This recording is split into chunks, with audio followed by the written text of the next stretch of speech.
Deputy President. The last follow-up question on this question is being asked by Honorable Peter. Over to you, then. Evening, Honorable Deputy President.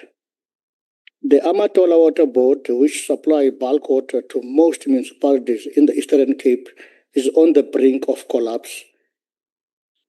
It failures and mirrors the national crisis of 25.6 billion owned by municipalities to water boards. When I raised this question on water collapse in Kwamakoma and Makhanda on the 29 May 2025, when you were last at this House, Honorable Deputy President, you took to push for urgent intervention through the relevant minister and your team in the presidency. May I therefore ask what concrete steps have been taken since to stabilize this issue and the Amatola Water Board in particular? Thank you. Over to you, Honorable Deputy President. Thank you very much, Chairperson. I have been to the Eastern Cape a number of times. In fact, the past week when I was there, 2 weeks ago, I had a long discussion with the Premier about various challenges, not just water, including roads. Those who come from the Eastern Cape will know that there is a serious challenge of roads there.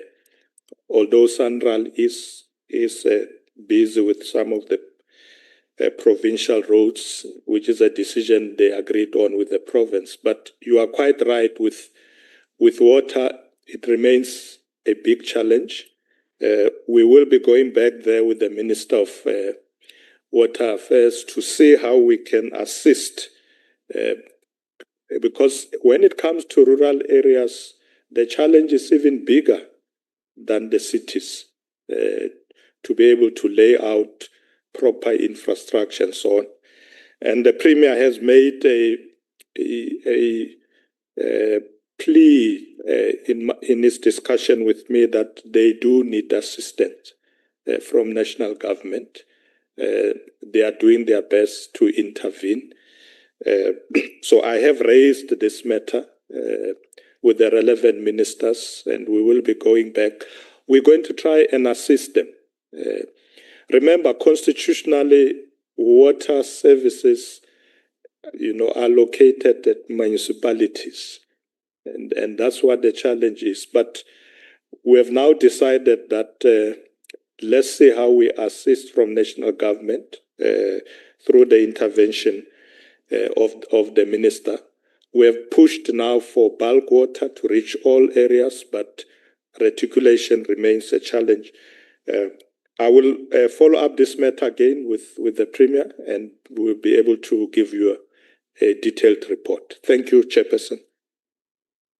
Thank you very much, Deputy President. We are now proceeding, honorable delegates, to question number 15 that has been asked by Honorable Mulukume to the Deputy President with regards to the recently released Stats SA report that spoke about the increased unemployment rate. Over to you, Deputy President. Thank you, Honorable Chairperson. Honorable Mulukume, the rate of unemployment in our country is indeed a concern to all of us. As such, government is currently implementing several collaborative initiatives, particularly to address youth unemployment by improving labor market function through skills training, work experience, entrepreneurship support, and also wage subsidies. Furthermore, government is utilizing labor-intensive programs like the Expanded Public Works Program, EPWP, also Public Employment Programs, PEPs, and Community Work Programs, CWP. This is to ensure that we provide temporary employment and income support, especially to unemployed young people in sectors like infrastructure, environment, and social services. To this end, Cabinet approved Phase 5 of the expanded public works program. This was done in February last year, which aims to create 5 million work opportunities between April 2024 to March 2029, with an estimated budget projected to be 178 billion rand in that period of 5 years. This program, Chairperson, aims to address youth unemployment by offering young people access to work opportunities through the massification of projects like the maintenance of roads, including pothole patching, public infrastructure development, cleaning and beautification of public spaces, waste management, and social services. Honorable Chairperson, through the Human Resource Development Council, the HRDC, which I lead, government is collaborating with social partners. This includes business, labor, and civil society. In that council, we have been working to develop and execute a collective response to youth unemployment. In this regard, through the National Skills Development Plan and the National Skills Fund, government is collaborating with these social partners, as I've mentioned, but also we bring in educational institutions to equip youth and particularly marginalized groups with market-relevant skills and facilitate job initiatives. Because often you find young people come out of colleges and universities, but still they can't get jobs because the market demands the skills that they were not trained for. So this year, in August, last month, I addressed the official launch of the JET Skills Desk, the National JET Skills Advisory Forum, and the multi-donor initiative at Gallagher Convention in Johannesburg. These joint initiatives are aimed to providing leadership and coordination for a demand-driven skills development agenda, empowering disadvantaged and marginalized groups to participate, particularly in the green economy, through employment and entrepreneurship. Moreover, the Department of Women, Youth, People with Disabilities, in collaboration with the Ministry of Defense, have launched the National Youth Service Program, which we did last year. This program is also empowering young people, women, and people with disabilities. Chairperson, in conclusion, as government, we are committed to transition from fragmented responses to an integrated national program that integrates skills development, economic opportunity, take into account workplace experience, entrepreneur support, soft skills, and civic education to foster the resilience and adaptability. I thank you, Chairperson.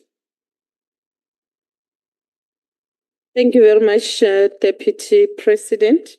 I'm now calling upon Honorable Mulukume to ask a supplementary question.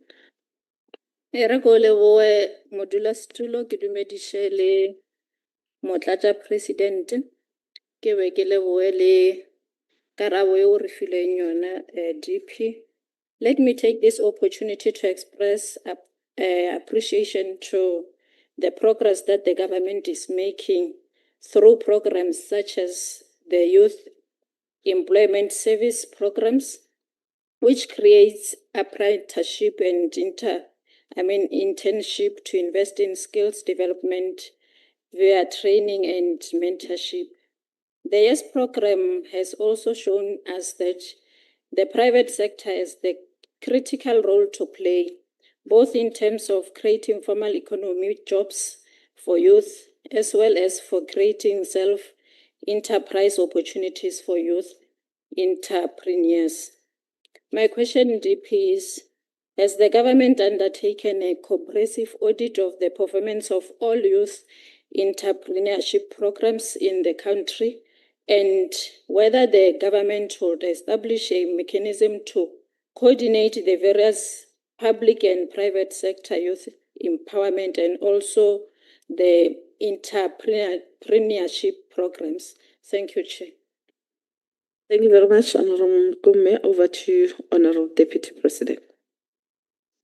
Thank you, Honorable Chairperson. Thank you, Honorable Mulokome. Yes, indeed, we are integrating our programs, the programs that you talk about, the youth employment initiatives, the Presidential Youth Employment Initiative and other programs are being integrated, and we do bring the private sector on board as well.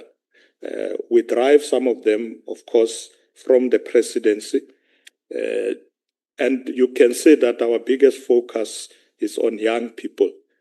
If we look at the increment or the increase in unemployment statistics, you would find that the majority of those affected are the youth. So we have taken the deliberate steps to ensure that we introduce a number of employment programs that target young people, ensure that we provide skills, we provide entrepreneurial opportunities, and also business opportunities, not only through government departments at all levels, but also in the private sector. So yes, we are integrating, pulling this together, and we work very well with young people. Some of these programs are run by young people themselves. If you go and see the Presidential Youth Employment Initiative is run by young people and has already benefited more than 1 million young people who have come on board and are now having opportunities to various initiatives. What we're trying to do is to instill in our young people that they must not have a mentality of the past. You all remember, honorable members in the past would wake up, it is your market, we're all going to look for jobs. We want young people to be the creators of employment. That's what we want them to do. So by equipping them with skills, and particularly entrepreneurial skills, they are able to employ other young people as well. And I think we must do more of that, where our young people must not be like us. When people wake up every day and go and wait, looking for jobs, they must be assisted to be creative and come up with initiatives that will help us in addressing this big challenge of youth unemployment. So my answer is yes, we are integrating this initiative. Thank you very much, Chairperson. Thank you very much, Deputy President. I'm now inviting Honorable Swart to make a follow-up question. Honorable Chairperson, and good afternoon, Deputy President. With the high rate of unemployment at 33.2%, the country is past due for a review of the failed policies of your party over the past 30 years. Why does government persist with job-killing policies like BBBEE and bargaining council restrictions when the DA show that the scrapping of these in favor of targeted non-racial entity-based empowerment would actually open up opportunities for SMMEs and to create the much-needed jobs? Must we as South Africans wait for another expensive talk shop instead of urgent reform taking place in our country? Thank you. Over to you, Deputy President. Thank you, Honorable Chairperson. Honorable Swart, the BBBEE is not a failed policy.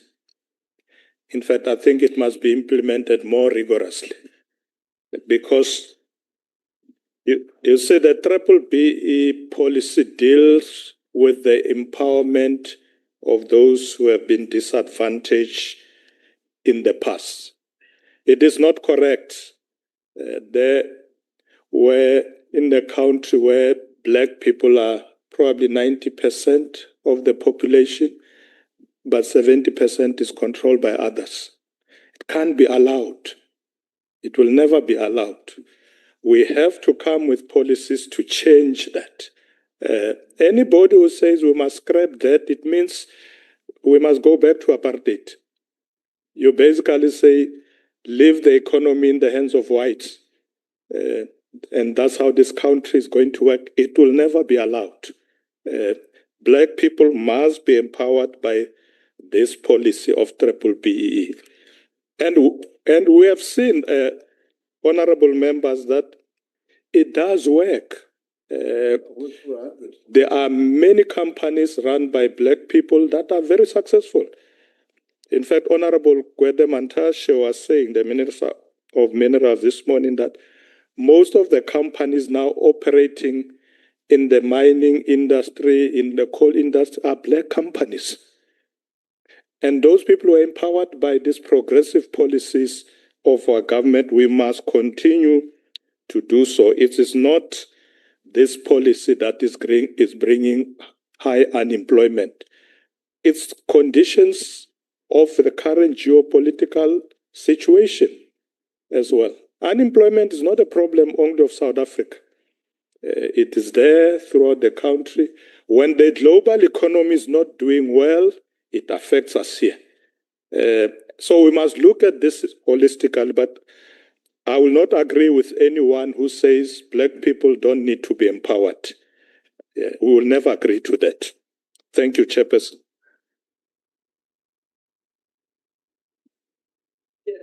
Thank you very much. Order, Honorable Skier Kochel. Order, please. Order, Honorable Skier Kochel. Thank you very much, Deputy President. We are now proceeding to Honorable Siwisa. No, thank you, Chair. Thank you for the opportunity again. Deputy President, I'm a bit scared about what you just said. That it means that parents that are paying for their children to be in university is a fruitless expenditure. Anyway, DP, we should not be talking about temporary employment like EPWP, CPWP. Those are temporary jobs that could not even allow for a long-term loan or build a dream house or has no benefits. Many graduates are sitting at home. There is no rural development, no industrial expansion to create jobs. With the Western Cape, KZN, and Northern Cape being the most affected, what plans do you have to stimulate the growth in these struggling provinces? Thank you. Thank you, Honorable Siwisa. Honorable Deputy President. Thank you, Honorable Chairperson. Honorable Siwisa, I didn't say that what our children learn in universities and colleges is useless. The point I was making is that our children, our young people, when they choose courses at universities and colleges, sometimes they choose courses that when they graduate, those degrees or diplomas don't give them access to immediate employment because there is a mismatch with the demand of the market. What we are trying to do in the HRDC is to engage various social partners, including institutions of higher learning, to channel a lot of our young people to go for these courses where there's high demand in the market, so that we don't have unemployed graduates.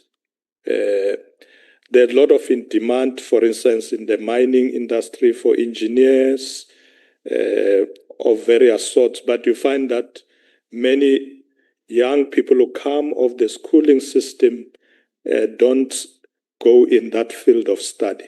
So it's really something that we need to fix as a country, because you will see that in certain sectors of our economy, there are still a lot of adverts for jobs. But then young people have different qualifications. So yes, we mustn't say that it's a fruitless expenditure. I think it's good that people can, learn anything they want to learn. But I think let's help guide young people to say, try these fields as well. That's where the jobs are. Let's help them, because otherwise we have won on the issue of experience. For instance, with many private companies, we do say to them, don't demand too much experience from young people who are coming out of college and universities, but still they would look at the courses that these students are studying. I've discussed this matter a lot with the ministers of basic education and higher education, because they sit in the HRDC. In fact, when Minister Nzimande was going with me in KZN, we visited a lot of TVET colleges at the time, and we're encouraging young people. If you look at the interest of young people is to go to a university, not a TVET college. They don't think a TVET college is the right place to go. And yet, the demand in the market want the skills from there. And really, that's really the point I was trying to make, that sometimes young people are not employable because they are not studying these courses. No, many people don't want to do bricklaying or welding and so on. And these are huge demands in the market for opportunities for young people. But we'll continue to engage in the HRDC to look at how do we push young people to go into this relevant field of study. Thank you very much, Chairperson. Thank you very much, Honourable Deputy President. The next follow-up question is from Honourable Breed. Thank you, House Chairperson. Chairperson, Honourable Deputy President, I think that it is a very populist propaganda to say that if we do away with racial-based legislation, apartheid will return. And I would like to warn against making such populist statements in this House. But Chairperson, let me get to my question. Honourable Deputy President, if broad-based Black economic empowerment in that form has been around for 20 years and racial-based legislation has been around for 30 years, and yet our unemployment has only worsened, how can government continue to claim that more of the same racial policies will solve our crisis of unemployment instead of pursuing merit-based systems that attract investment and benefits all of South Africans? I thank you. Honourable Deputy President. Thank you very much, Chairperson. Honourable van der Berg, triple BEE is not a racial policy. It's a transformative legislation. You see, I spent more than 40 years of my life fighting apartheid. I'm not going to allow it to come back. Not by any form. I am here where I am because I want to empower Black people. They were oppressed. And today they don't even control the economy. I don't hate white people. I like them. Many of them are my friends. But we must share this wealth. We want the Africans in particular to run businesses, to be funded. It's not racism. It's transformation. And that's really what we must do. We are not going to back off. Otherwise, we shouldn't be here. What are we doing here if we are not going to empower those who were previously disadvantaged? It's not racial legislation. In fact, we need more of this kind of legislation. I don't think we have enough of it. Many people have been waiting. Let's make sure that we use this legislation properly. We are not discriminating. We are empowering. That's what we are doing. Thank you very much, Chairperson. Thank you very much, Honorable Deputy President, which then takes us to question number 16 that has been asked by Honorable Peza, who's standing in for Honorable Makesini. The question is in relation to the support and the empowerment of our NPOs, particularly from the locations that have ceased to receive the foreign assistance on HIV/AIDS programs. Over to you. Thank you very much, Honorable Chairperson. And let me thank Honorable Keza on behalf of Honorable Makasini. In response to the perceived challenges of the withdrawal of US funding on HIV/AIDS programs, government has moved swiftly to mitigate the negative impact of the President Emergency Plan for AIDS Relief, which is called PEFA, to move in for this withdrawal. These measures include the implementation of contingency plans by the national and provincial departments of health to ensure sustained delivery of health services, especially in 27 districts that were funded by PEFA. In this regard, Honorable Chairperson, the National Department of Health, together with provincial departments, conducted a review of the approved HIV and AIDS conditional grant business plan for 2025-2026 financial year to reprioritize to avoid service disruptions. Honorable members will have noticed that even though these cuts have come in, we have not cut services in this regard because we are reprioritizing and bringing resources from other programs. Furthermore, the Minister of Health has engaged the Minister of Finance to look into the possibility of funding these gaps from the fiscus. These engagements have paved the way for the National Department of Health to submit a request for funding to the National Treasury to assist in closing the gap left by US aid, as it relates to supporting local non-profit organizations involved in the implementation of HIV/AIDS, but also TB programs. To this end, the Department of Health subcontracted non-governmental organizations led by people living with HIV to support the implementation of what the minister calls Close the Gap HIV treatment campaign. This has been launched already.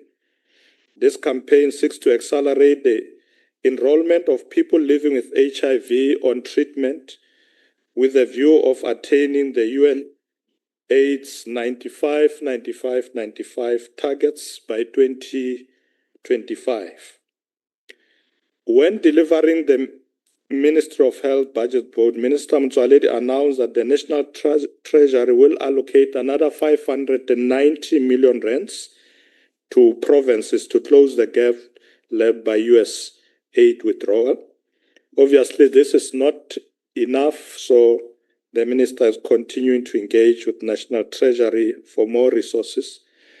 Provinces like Limpopo, Western Cape, Mpumalanga, Free State, and Gauteng are already using these funds to contract non-profit organizations to continue implementing our HIV, TB, and STIs interventions.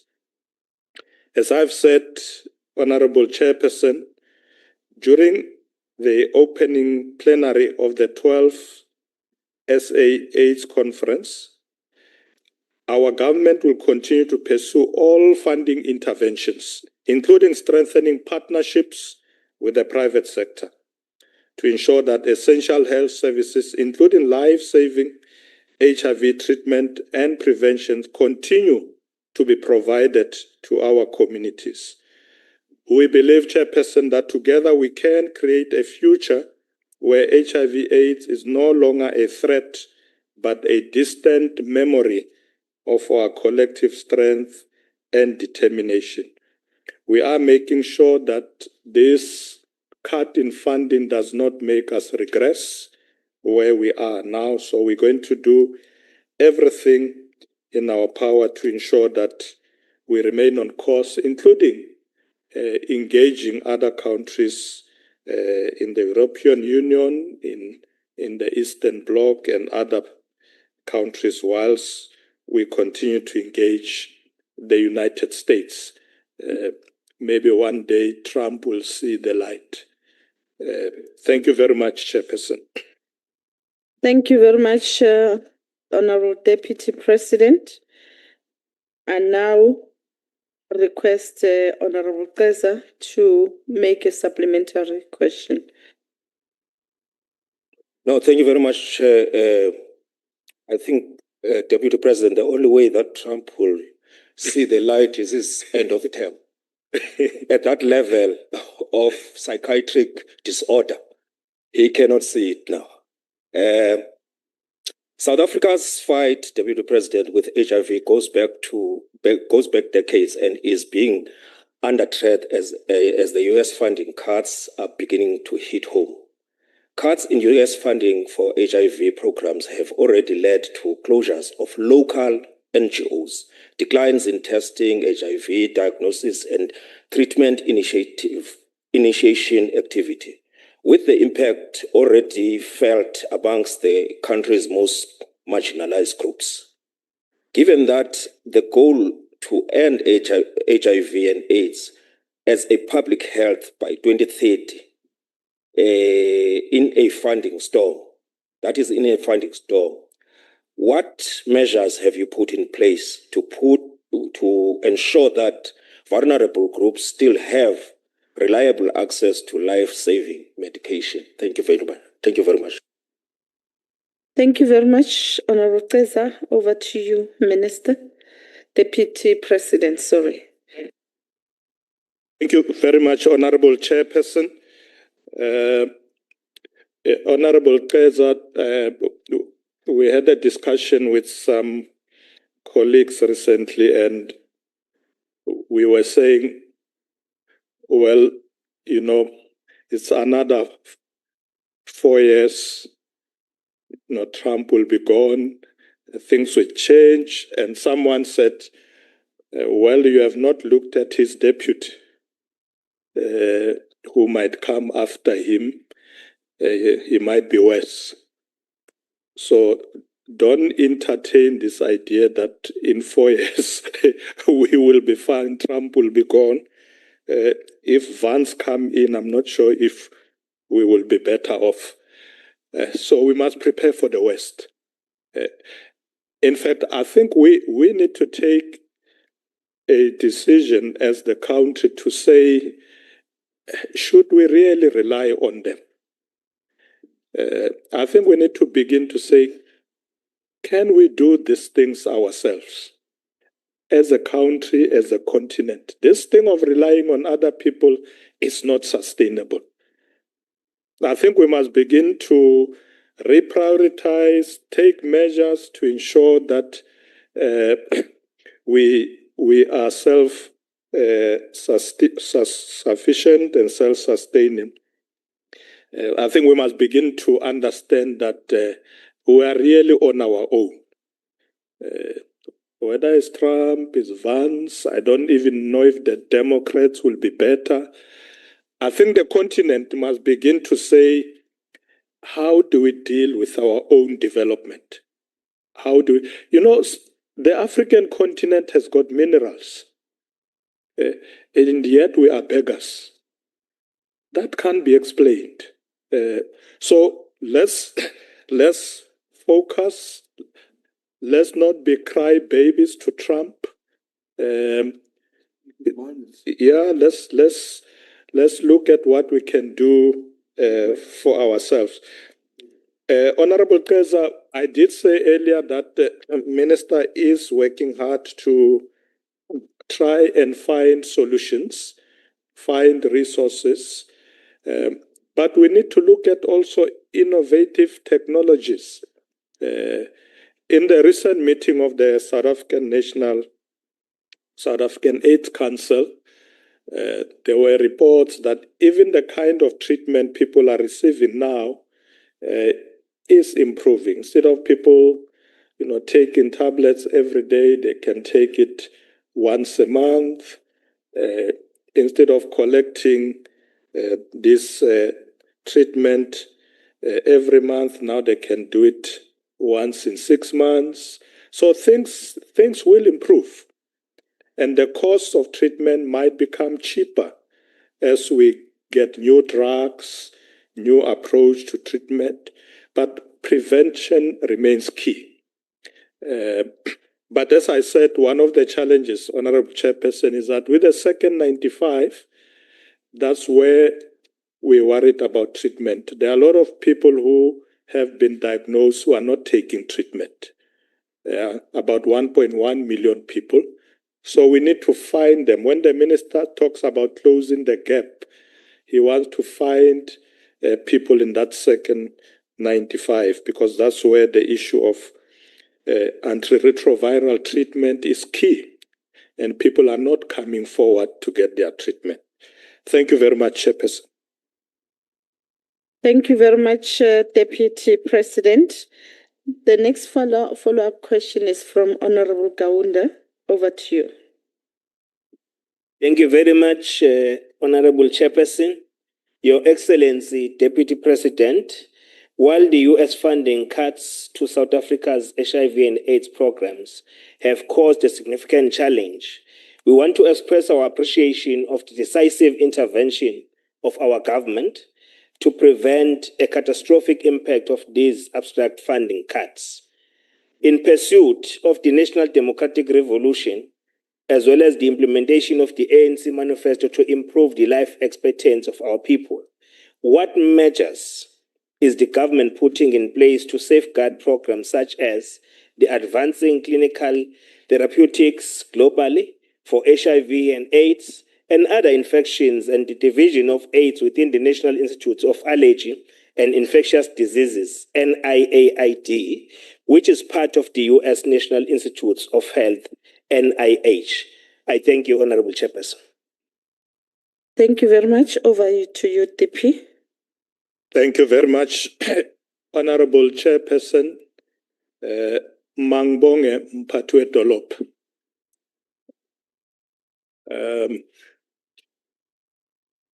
You know what Mpatwe Dolopa is? Is the mayor, executive mayor. Once a mayor, always a mayor. Mpatwe Dolopa, you are quite right. He was very good. You are quite right. We are looking at various packages in discussion with other institutions. In fact, last week, Monday, this week, Monday, we had the South African AIDS Council, where we had a lot of researchers, academics, and everybody else, where we are looking at alternatives.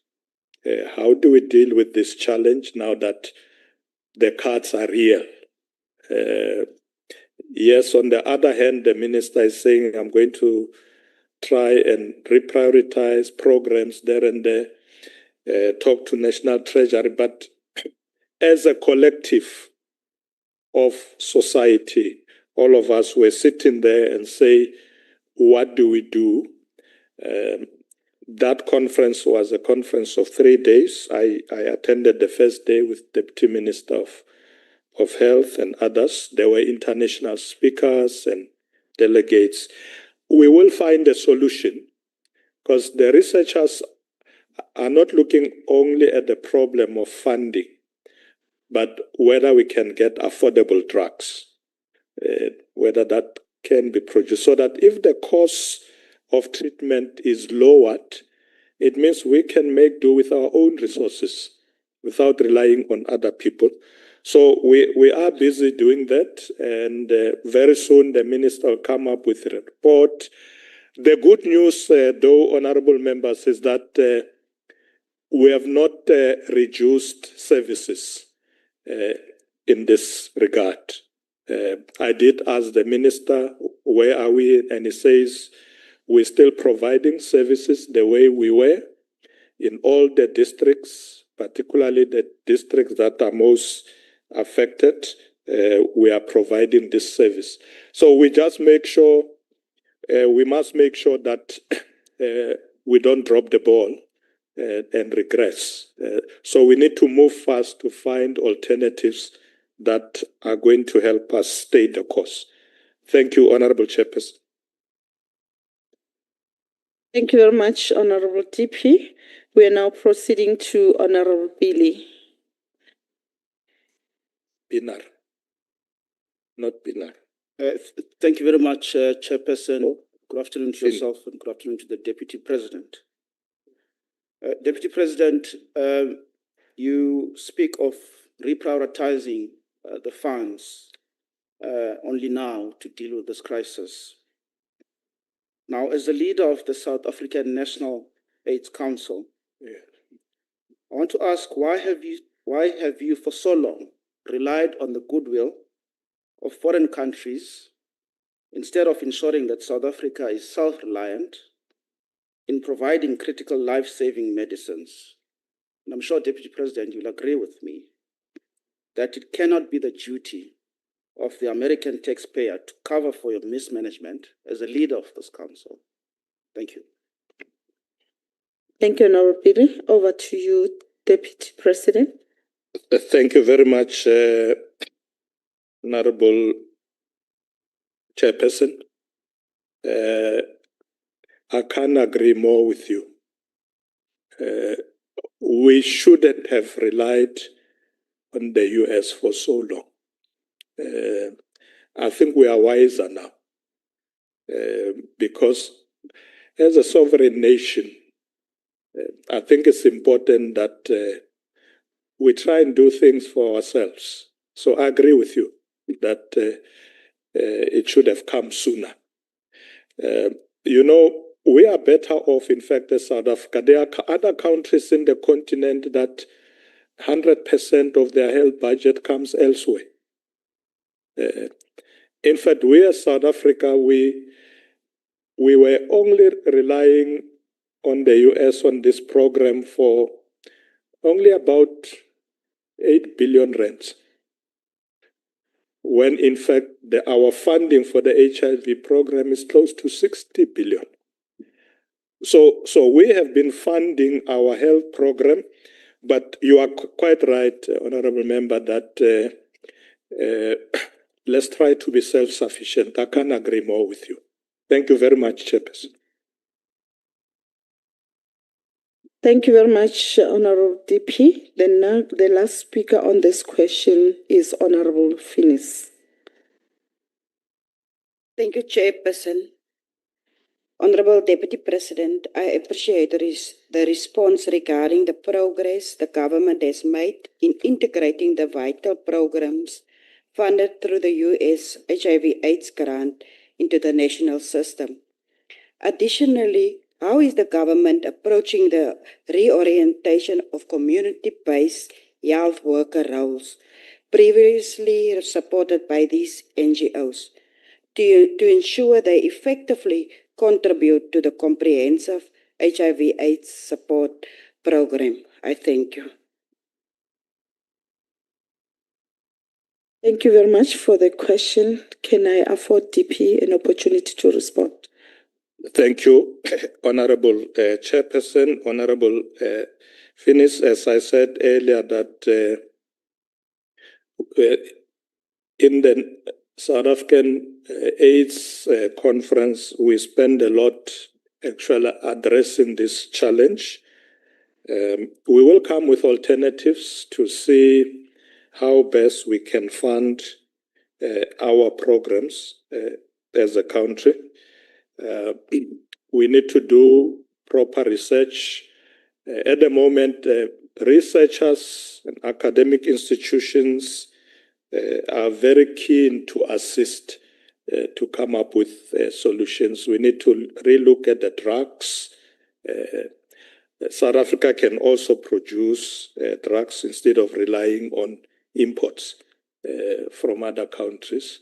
So we need to look at all that, be very comprehensive in our approach to ensure that we can decisively deal with this challenge.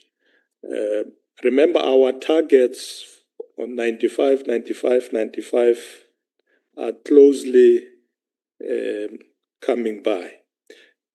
But I must say we're doing well on the first 95, which we are at 96.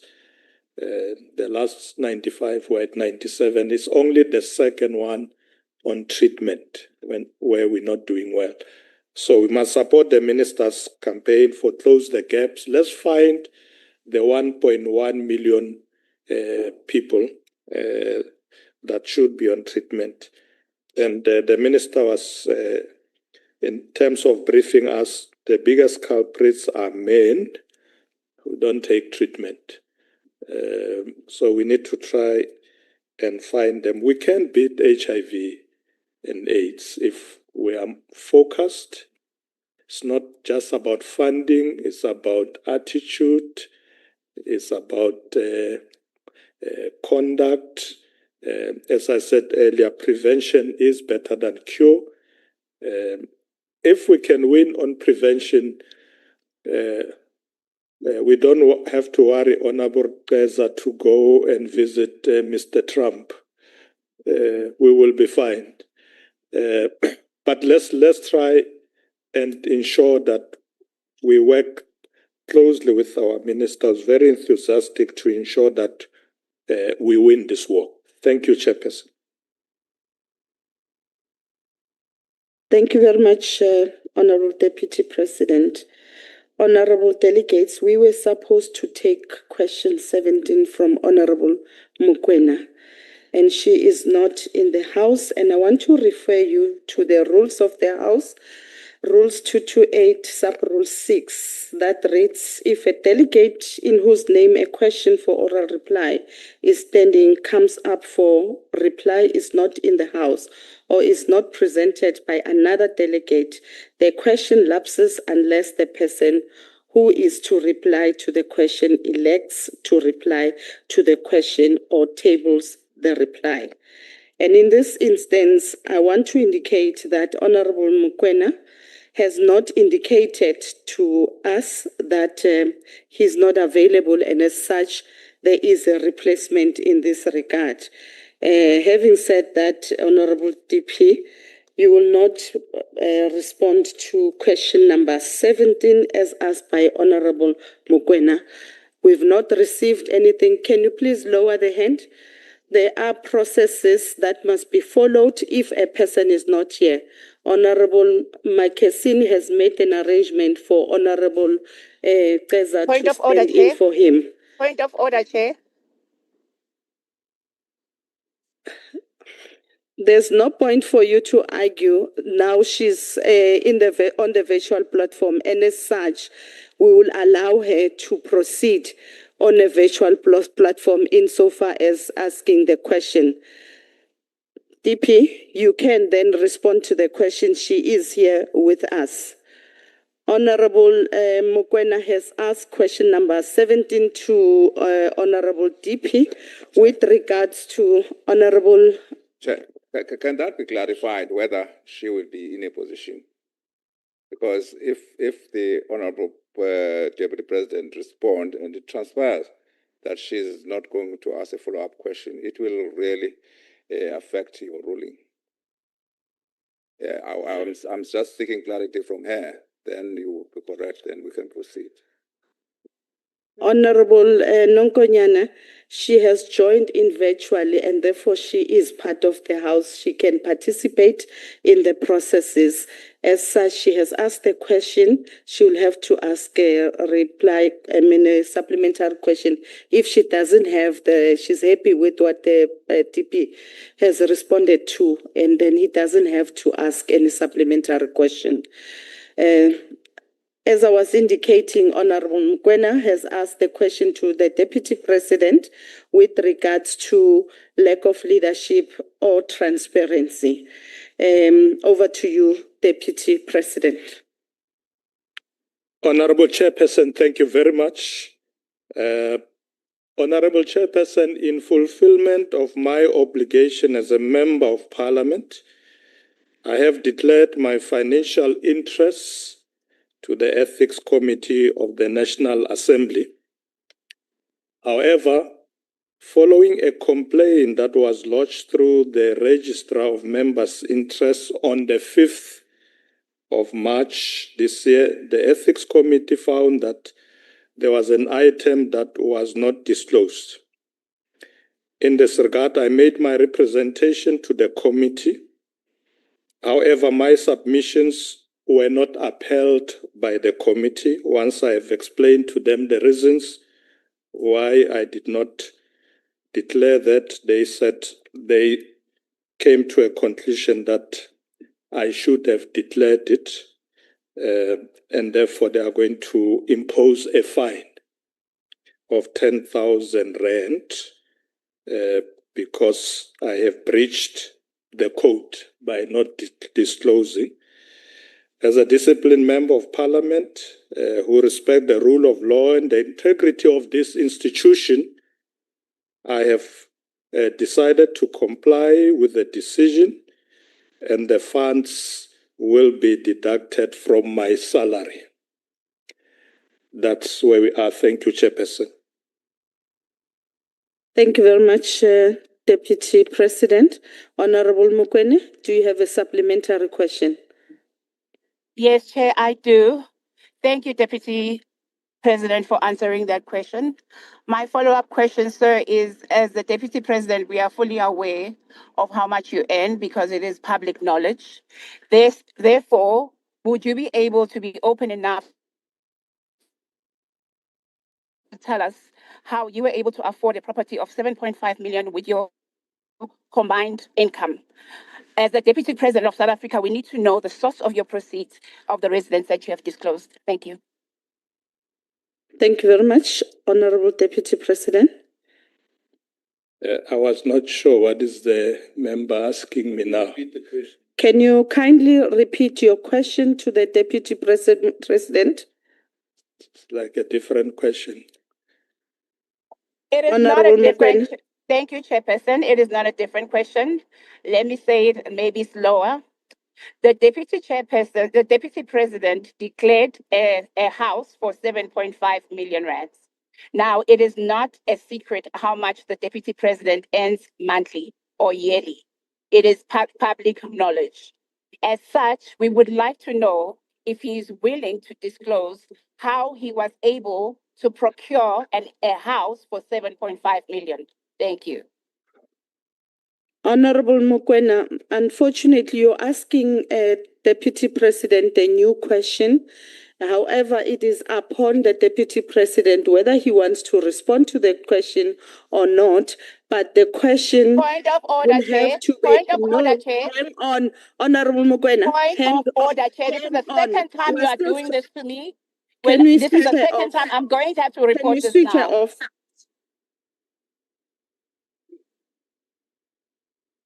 Honorable Deputy President, that is the new question. I'm making a ruling. You don't have to respond to the question that has been asked. However, Honorable Mokoena, if you want to ask Deputy President that question, you may do so in the next sets of questions, in the next round. Thank you very much. I'm now proceeding to Honorable Ngumalo. No, thank you very much, Chair, and my humble greetings to your good self, the DP, and also members of this August House. Honorable Chairperson, My question to the DP is that we acknowledge that some will use administrative lapses to attack your decisive leadership, despite the enormous progress that we have made in implementing programs related to service delivery, economic reform, skill development, and public health. My question, Deputy President, what measures have you or would you put in place as the leader of government business to strengthen the strict compliance with the ethics framework set out in the rules and legislation? Thank you very much. Ngumalo, Honorable DP. Thank you, Honorable Chairperson, and thank you, Honorable Ngumalo, for the follow-up. As I said earlier, as members of Parliament, our responsibility is to comply with the rules of Parliament. We are a constitutional democracy, and we have set up rules. One of those rules is that we need to declare our interests. I did say earlier that I did. However, in their engagements with the Ethics Committee, they then raised the issue that there is another item that was not declared. I explained to them the reasons why that was not declared, but they felt that it should have been declared. Now, Honorable Ngumalo, I did respond extensively to the Ethics Committee on this issue, which report is public. And I would urge all members to read it so that I don't have to explain again and again and again, because this issue between me and the Ethics Committee was the fact that I had taken a particular position to check the item, make sure it's real and all other things. And they said, no, you should have come to us first before you do that. But we leave it at that. I will comply with their decision. And I think all of us should have the same attitude, that when committees of Parliament says this is what needs to be done, I think we should agree. So I've agreed, Chairperson, that I will comply with the decision of the Ethics Committee, which will be implemented by the National Assembly accordingly. Thank you very much. Thank you very much, Honorable DP. The next follow-up question is from Honorable Ryder.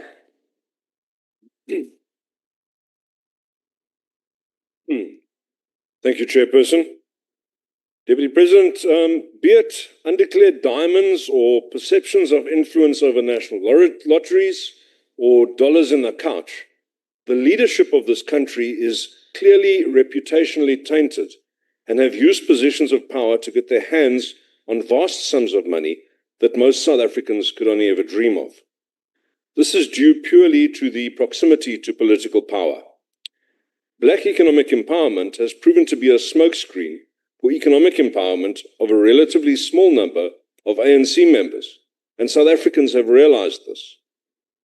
Deputy President, the people in our townships are not focused on ideology, they want jobs.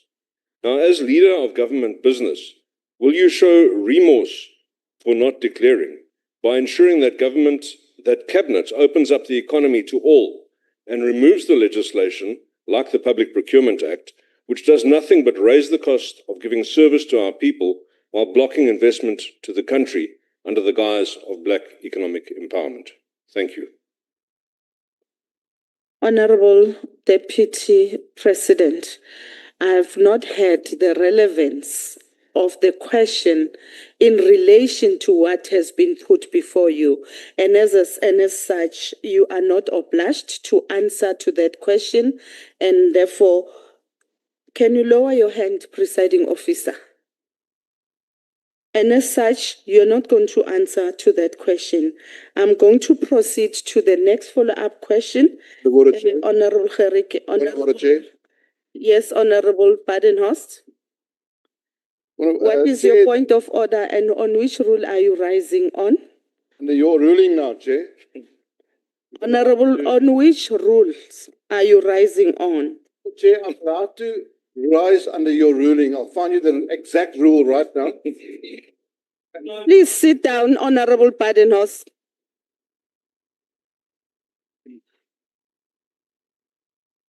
Honorable Gerike, you are the next one to ask the... Honorable Chair, I'm rising under Rule 69.5. Can you sit down? I didn't note you, Honorable Badenhorst. Can you please hold the decorum of the House? I've made a ruling, and Honorable Badenhorst, if you have a problem, you do have an opportunity to raise your concern outside this process. I've made a ruling. If you have a problem with the ruling, please do raise that outside.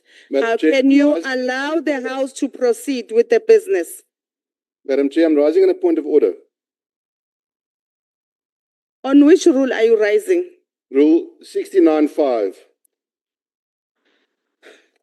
Honorable Badenhorst, please don't waste our time. Can you be seated? Madam Chair, please respect the rules of the House. I'm rising Can you under please Rule 69.5. be seated? Can you please be seated, Honorable Badenhorst?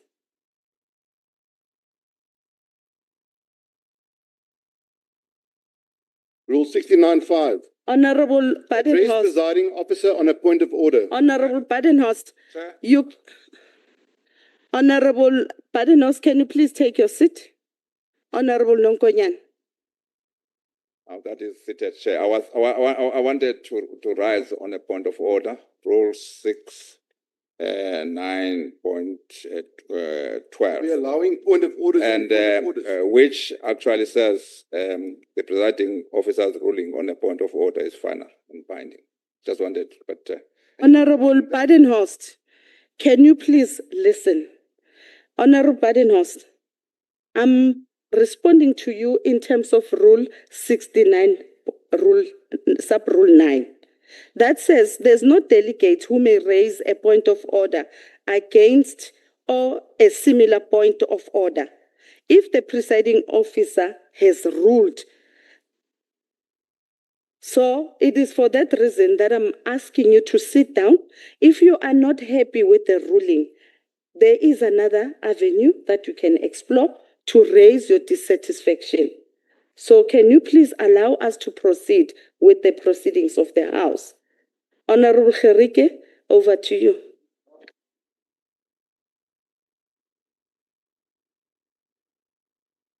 Honorable Gerike.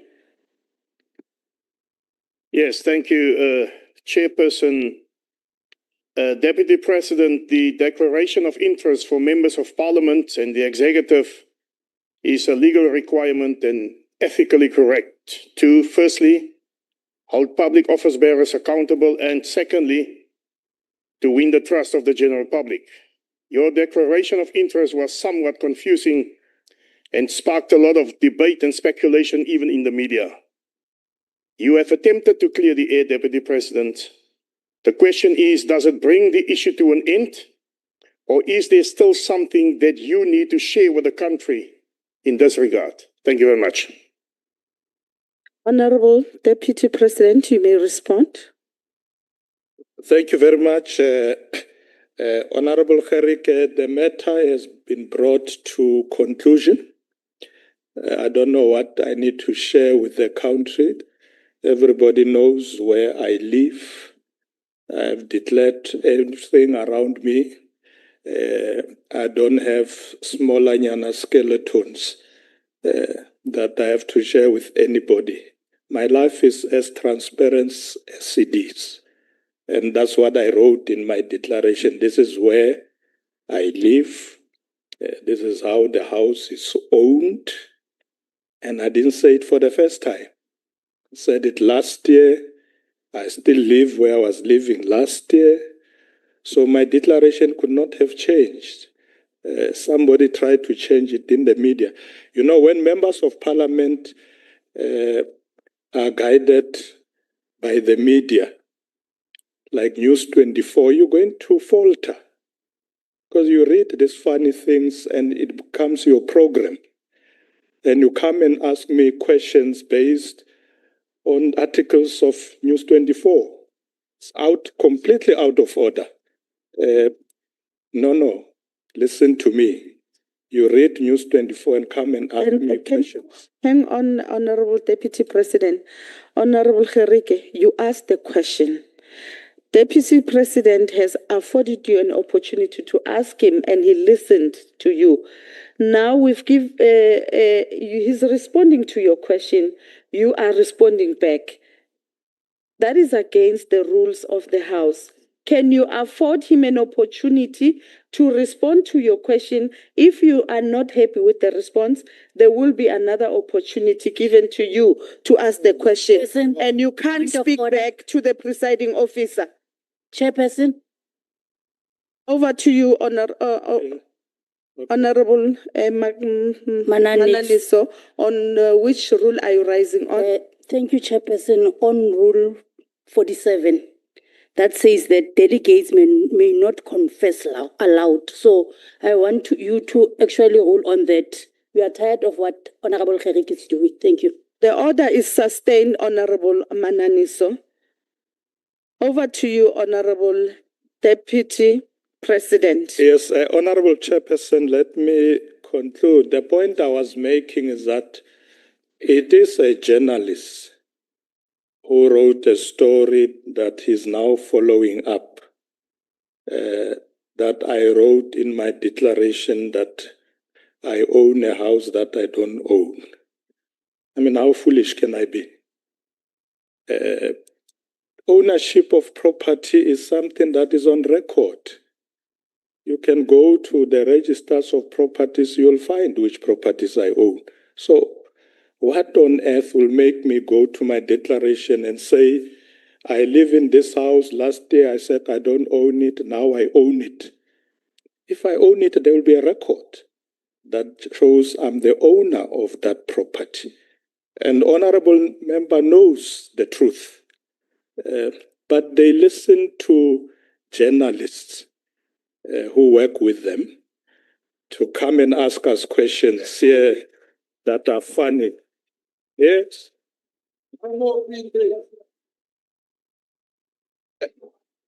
Yeah, but Honorable Chairperson, let me leave it there. There is nothing I wish to further disclose. Thank you very much, Honorable Deputy President. Honorable members, again, may I request that we observe Rule 47. May I request that we do that, Honorable Badenhorst. We are now proceeding to the last question for the day that has been posed by Honorable Nue to the Deputy President with regards to the recommendation of the South African Human Rights Commission. Over to you, Honorable Deputy President. Thank you very much, Honorable Chairperson. Honorable Chairperson, I would like to thank the member for this important question. We welcome the report of the South African Human Rights Commission released in November 2024 on service delivery failures in 18 of the Free State municipalities. This report outlines findings per each municipality and suggests recommendations of what needs to be done. Amongst other things, the report identified critical areas such as inadequate infrastructure maintenance, poor road infrastructure, weak refuse removal services, revenue collection challenges, and high levels of managerial and technical vacancies. The following constitute a summary of the key findings of that report.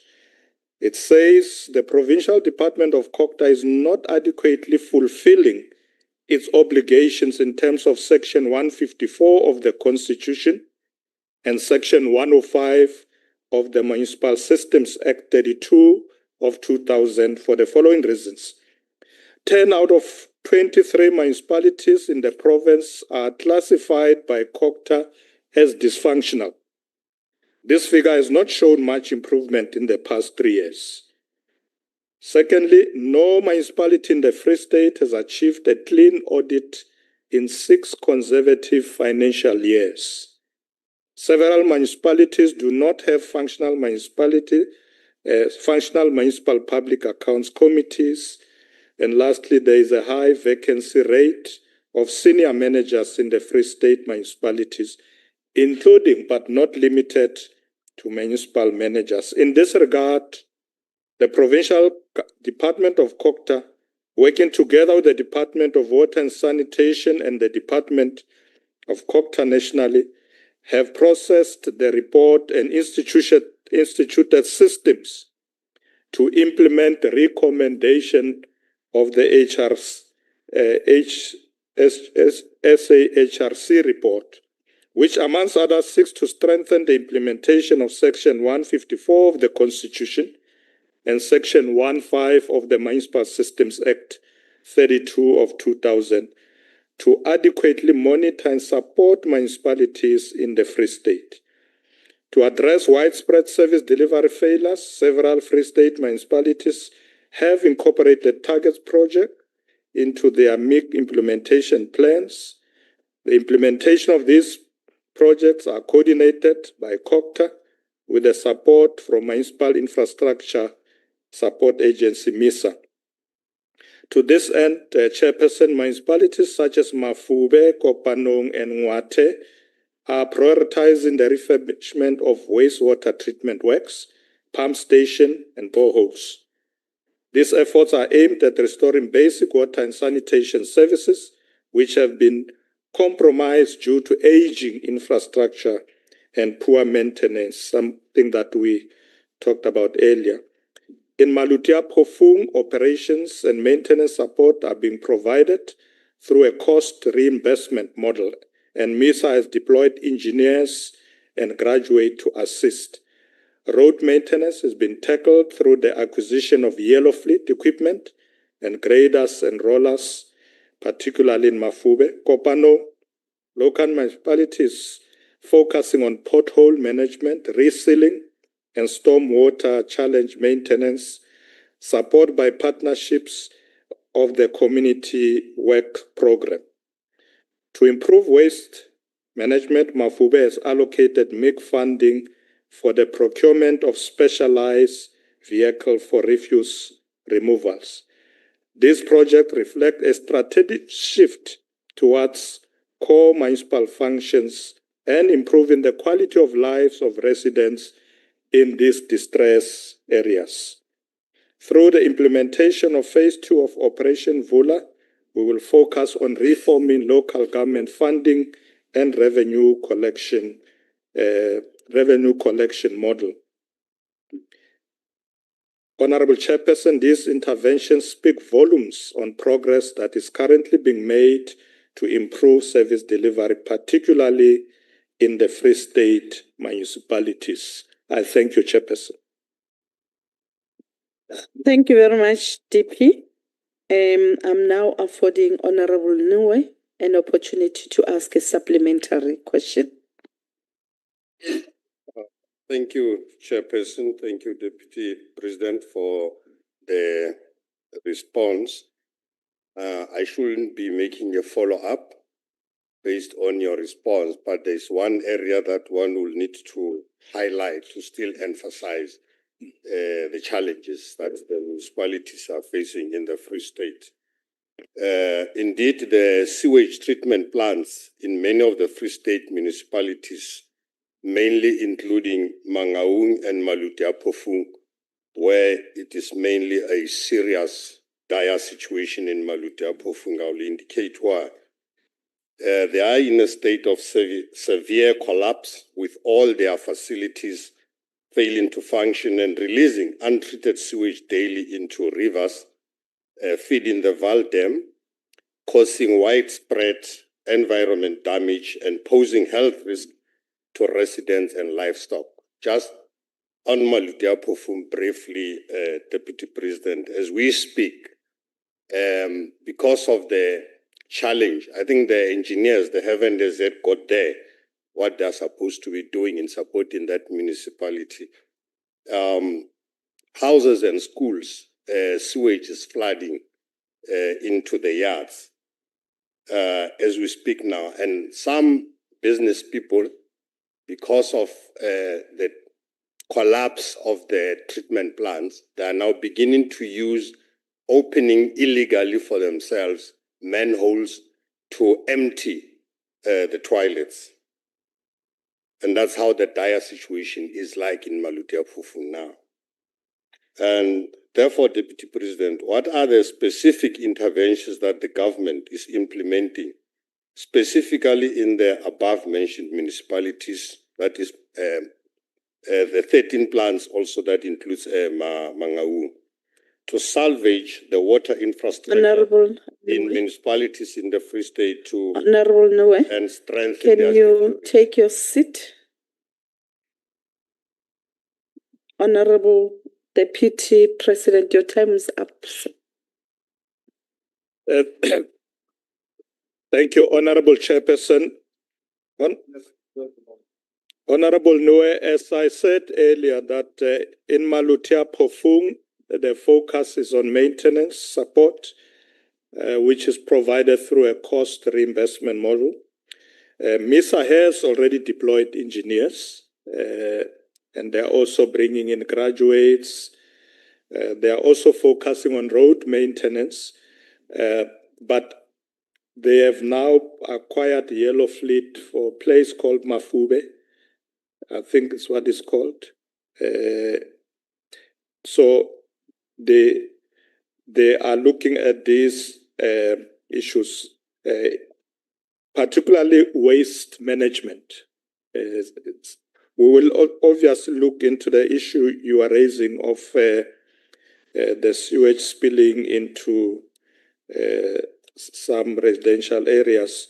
But there is interventions going on there. We must just look at whether they are attending to all the challenges as you have raised. But I think it's easy because the work has started. I will, as part of working on looking at service delivery challenges as asked by the President, to follow up exactly whether they are attending to all those issues. Thank you very much, Chairperson. Thank you very much, Deputy President. The next follow-up question is from Honorable Skier Gochel. Over to you. Thank you, Chairperson. Deputy President, as confirmed by myself last week, every single river in the Free State is being polluted by collapsing ANC-governed municipalities. The Auditor General has confirmed the Free State is the worst-run province in South Africa, with not a single clean audit in almost a decade, ghost budgets illegally approved, and billions in infrastructure grants returned unspent. Would you not agree that, and even President Ramaphosa conceded in this House, the situation warrants Section 101A interventions, forcing the Free State Executive to account for why it has failed to ensure even the most basic services? And why should residents continue to suffer under what municipalities call themselves and admit special collapse if they refuse to apply constitutional remedy of direct intervention? Thank you. Thank you very much, Honorable Skier Gochel. Over to you, DP. Thank you, Honorable Chairperson. Honorable Skier Gochel, as I said, there is an intervention now focusing in the Free State. So we will attend to these challenges. The Minister of COGTA will bring a report to Cabinet in terms of progress we are making. But we are intervening, particularly in the Free State. As I said earlier in my statement, that many of those municipalities have been identified as dysfunctional, and therefore we need to intervene. We are doing exactly that. Thank you, Chairperson. Thank you very much, DP. The next question is from Honorable Machaben.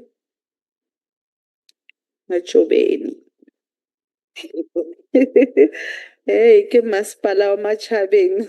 Sorry, my apology, Honorable Member. Okay, thank you very much, Honorable Speaker.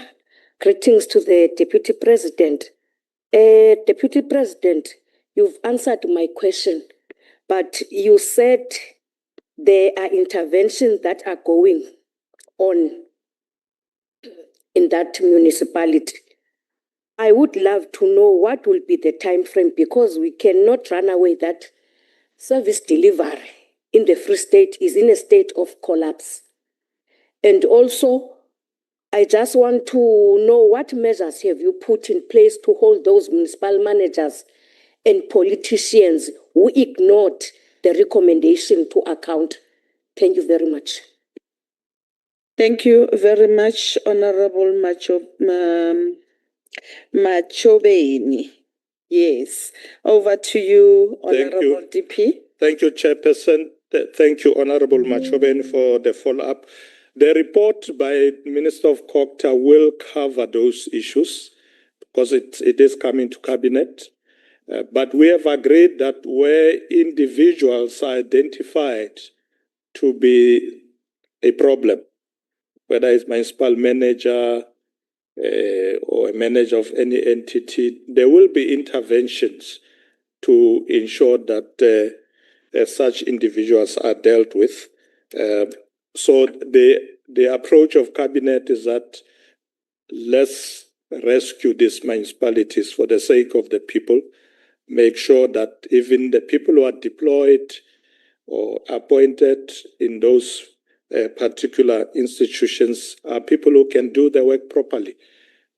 So I think you will get this report once the minister has completed. It might take a bit of time, as you say, what is the time frame?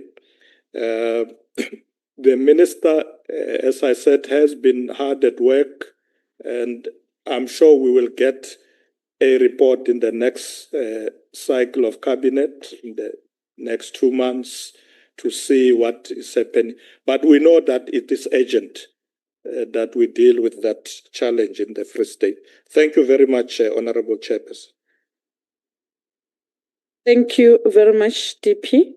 The last question, a follow-up question on this question is from Honorable Briet. Thank you, Chairperson. I hope I am clear. Honorable DP, I'm really quite disappointed in terms of your answer to this report and the question, specifically taking into account that I know you have staff who are free staters in, as they say in Afrikaans, Murgenbeen, and I was hoping that the dire situation could have been explained to you better. The SAHRC's findings were not new or unexpected. They are in fact just confirmations of the atrocious living and working conditions that the Free Staters have to face on a daily basis.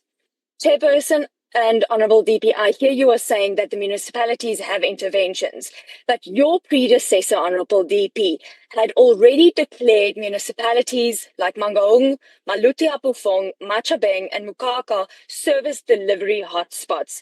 And the sad reality is that these municipalities are worse off since they were declared hotspots. Some have even been put under administration. My question to you is, Honourable DP, seeing that these interventions from your office or your predecessor's office did not work, what are you going to ensure that they work, and will you implement consequence management to see that the people responsible for this neglect is taken to book? I thank you. Over to you, DP. Thank you very much, Honorable Chairperson. We have already accepted that there are challenges in the Free State.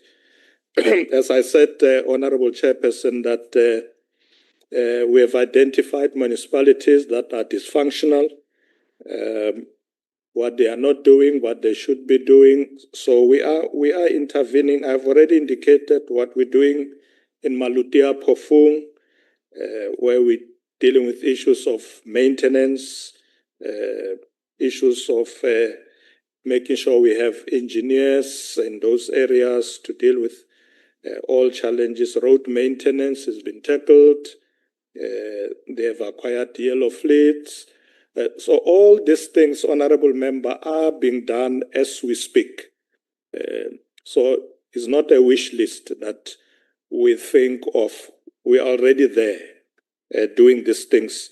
And you will get a report. I know that there are many who are saying, what are you doing with people who are not doing their work? And people who are involved in irregularities. I already said that once that is identified, we will act.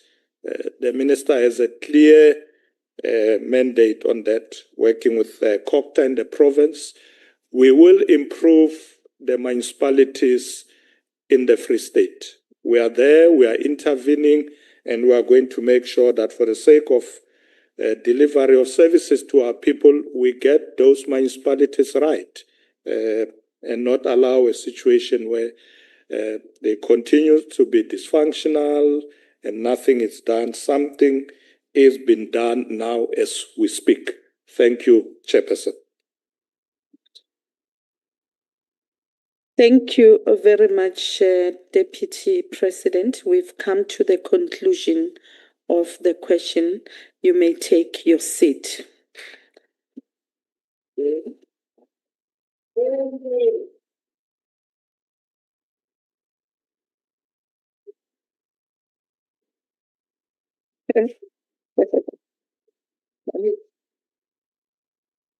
Having said that, Deputy President, we want to take this opportunity and thank you for being part of this House, both in your capacity as the leader of business government and as well as the Deputy President of the Republic of South Africa.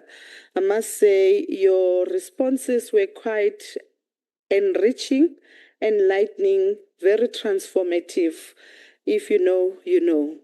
It's a question of if you know, you know.